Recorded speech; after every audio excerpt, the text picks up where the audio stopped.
So it's common for people to come up to me and tell me that they believe that fallen angels and demons are the same entity. And I just don't believe that. Imagine this. A demon was once a being that could carry light, was capable of emotion, was capable of empathy, was capable of even compassion. If a demon had light before they fell, before they became a demon, I guess, then what's stopping them from having the desire to have it back? Because if it had light, it had emotion, it had compassion, it had empathy. And when I imagine demons capable of having empathy, I imagine something like this. And Hannah, she needs to be loved. She deserves it. Don't we all? You, me, we deserve to be loved. I deserve to be loved! I just want to be loved. What? But honestly, I can't imagine that. Instead, I imagine something like this. Couldn't help myself. Mom, if you're watching this, I'm sorry. I had to. I couldn't resist.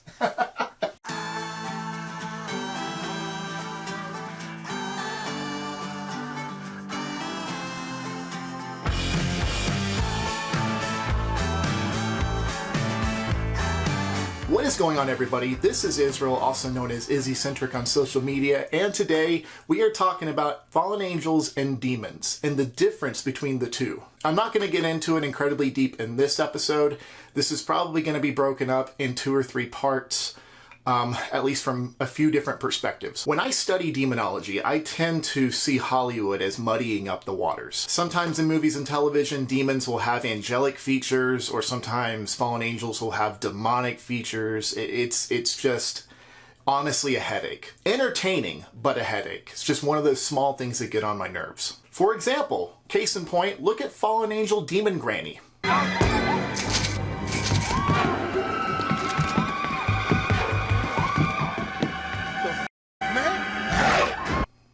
So how can we get through this confusing topic? Demon comes from the Greek word daimon, and another spelling of demon is this right here.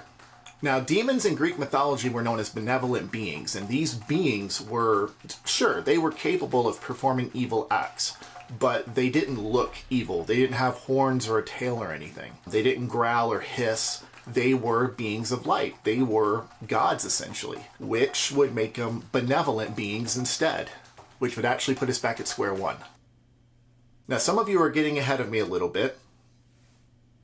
So let's look at it from this angle first, because I want to start with scripture. I want to do this so that everyone is on the same page. So let me ask you this. How could something that's full of light be capable of crawling around on all fours, hissing, growling, gritting their teeth, screaming at the top of their lungs, acting like an animal, a monster? It's because demons and fallen angels are not the same thing, and I can prove it with scripture. One of the scriptures we're going over today is Luke 10:19, which states, "I have given you authority to trample on snakes and scorpions, and to overcome all power of the enemy. Nothing will harm you." We have a pretty good idea on what the snake could be. We think of the serpent in the garden. We think of Satan. The Hebrew word for serpent in the Old Testament is nakash, also known as shining one. Now, further breaking down nakash in this screenshot by Michael Heiser, you can see where this being that's in the garden is quite comparable to the being that's in Isaiah 14:12. Now, many of you know this verse, but it is, "How have you fallen from heaven, morning star, son of the dawn? You have been cast down to the earth, you who once laid low the nations." Serpents essentially shine bright. They are these beings of light that were here long before humans were. These can be seen as angels, celestials, even gods. So it's safe to say that when Jesus was saying that he's given us Christians the authority to trample on snakes and scorpions, we pretty much know what the snakes are. But what are the scorpions? If we have authority over something and we don't know what it is, we should probably go find out. So let's go ahead and take a look at the book of Revelation. You remember those pesky locusts that are found in Revelation that come out of the pit of hell? Well, check this out. Looking closely at Revelation 9:3, it states here, "And there came out of the smoke locusts upon the earth, and unto them was given power, as the scorpions of the earth have power. So these locusts that eventually come out of the pit of hell are being compared to scorpions on the earth. It can't be physical scorpions that are, arachnids. It's got to be something paranormal. It's got to be spiritual. Cutting back to Hollywood real quick, you think about demons being casted out of somebody, and generally, most of the time, where does the demon end up going? To hell. Let me give you an example of an entity that seems to have the qualities of a scorpion. This is Matthew 12:43-45. When the unclean spirit has gone out of a person, it passes through waterless places, seeking rest but finds none. Then it says, I will return to my house from which I came.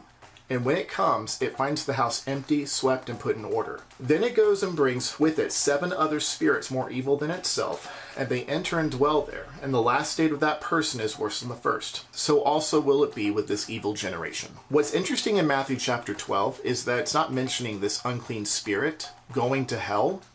And interestingly enough, the demon is able to come back. Now, I only had one goal in mind in this video, and it was to show you that fallen angels are not demons. Let's go ahead and recap. Demons are the scorpions of the earth. Demons have authority over the earth, proven with the Gospels that demons do not go to hell and stay in hell. In fact, they can actually leave and come back. We have authority over them, and they're even compared to the locusts. So, in conclusion, if demons are not fallen angels, then they gotta be something else. Did I get you? I won't do it again, I promise. By the way, we have hit 6,000 followers on my Facebook page. Thank you all so much for following me there. We finally broke 200 followers on Instagram. I also have t-shirts coming out. I hope you guys can see that. I gotta resize it, but anyway, I will see you all in the next video. Take care, and God bless.